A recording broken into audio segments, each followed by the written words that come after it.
Még korán van. De nem állítottam be az órát. Nem akarok elkésni. Maradj még egy kicsit. Olyan jó így. Nem történik semmi, ha egyszer később érsz be. No.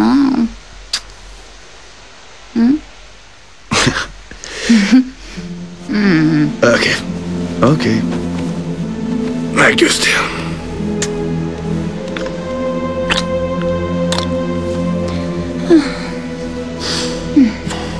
Mennyi cukrot adjak? Keveset.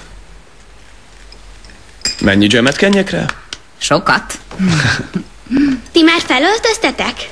Jó reggelt! Csak Antonio, de neki dolgoznia kell. Mi viszont nyaralunk, és akár pizsamában is maradhatunk. Én is elegáns akarok lenni. Nézzétek, mit találtam. Nem, Giada, vedd le ezt a kalapot. Nem szabad felvenni, ami nem a tiéd. Ugyan hagyd. Azt vesz fel, amit akar.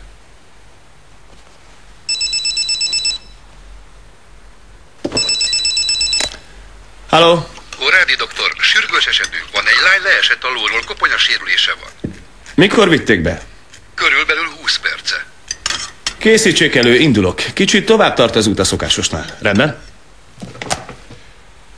Mennem kell. Sajnálom, én tehetek róla, nem kellett volna kérnem, hogy maradj. Nem. Azért maradtam, mert én is akartam. Utána visszajössz? Szia!